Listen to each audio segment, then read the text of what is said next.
ktorí vstúpili veľkou vervou a s veľkým talentom, tak ako boli generácia 30. rokov, kde patria nielen Galandovci, ale tam patrí aj Mišo Jakabšic, Viera Žilinčanová, Korkoš a tak ďalej.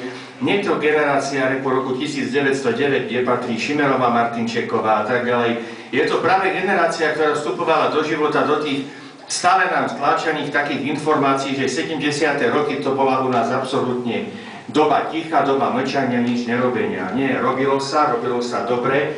Na Vysokej škole výtvarných umení vtedy skutočne excelovali špičkoví pedagógovia, ktorých doposiaľ hľadáme ako Brunovský, Hrožník, Matejka, Múdroch a tak ďalej a Želivský.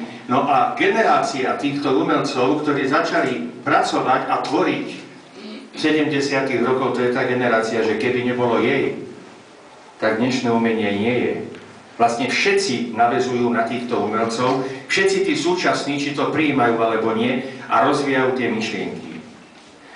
Milka Urbanová patrí určitým klasikom malby. Viete, poviem klasikom, áno, každý povie, my chceme moderné.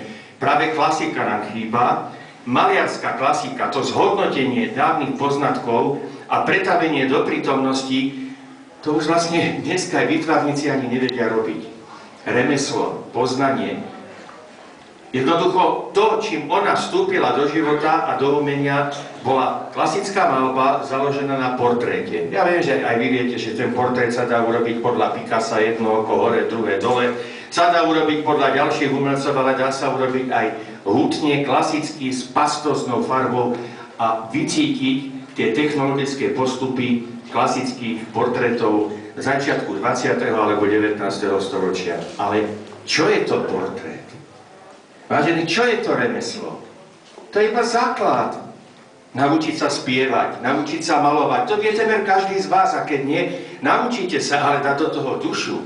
Hej, ako hovorím občas na vernisáž, a keď príde herec na tie dosky a tam sedia stovky, tisíce ľudí v divadle a máte zimomriadky, tak viete, že to je herec. A ešte nepovedali jedinú vetu, jedno slovo.